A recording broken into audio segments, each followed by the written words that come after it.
Hi friends, good afternoon. দেখুন, আমি আপনাদেরকে একটা সুন্দর হার্ব দেখাবো এখন। এই গাছটি ডান্ডাটা দেখুন গোলাকৃতি টাইপের হয়, লোমযুক্ত, এবং পাতাগুলি হালকা গোলাপি কালারের এবং লাল লাল আভাযুক্ত এর পাতাগুলি দেখতে হয়। আর ফুলগুলি দেখুন কত সুন্দর, এইগুলি থোকায় থোকায় ফুল। এই যে নিচের ফুলগুলি এই যে ফুটেছে, এর থেকে এই যে সবুজ কালারের এইগুলো ফল তৈরি হয়েছে। এই হার্বটা সম্বন্ধে এবার আমি আপনাদেরকে বলবো। এর বৈজ্ঞানিক নাম হচ্ছে ইউফোরবিয়া রিত্তা। এটি 40 সেন্টিমিটার, মাটি থেকে মাত্র 40 সেন্টিমিটার পর্যন্ত লম্বা হয় এই হার্বটি। এটি একটি ঔষধি গুণসম্পন্ন হার্ব। এখানে প্রচুর হয়ে আছে। এগুলিকে হিন্দিতে দুধিয়া বলে। এর প্রচুর নাম আছে, এছাড়াও এর প্রচুর নাম আছে। এর নাম হচ্ছে অ্যাস্থমা উইড বা অ্যাস্থমা প্ল্যান্ট নামেও একে জানা যায়।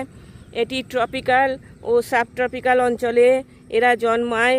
এরা সাধারণত রাস্তার ধারে, দেখুন এটা একটা রোড রাস্তার ধারে বা কোনো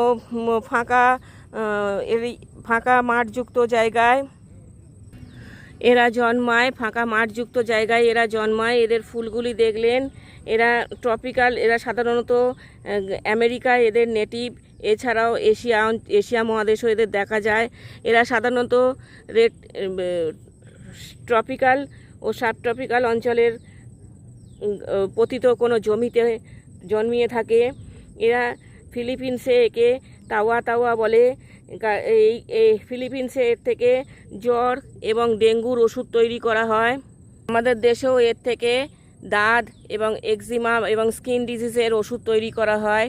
থ্যাংক ইউ ফর ওয়াচিং। ভিডিওটা ভালো লাগলে অবশ্যই একটা লাইক, শেয়ার, কমেন্ট করবেন। আমার চ্যানেলটাকে সাবস্ক্রাইব করে আমার পাশে থাকবেন প্লিজ। আপনাদের যদি একটু যোগব্যায়াম শেখার ইচ্ছা হয় কারোর, একটু আমাকে কমেন্ট করে জানাবেন। আমি আপনাদেরকে যোগব্যায়ামের একটা করে রেমেডি দেব এবং যোগব্যায়ামও দেখিয়ে দেব।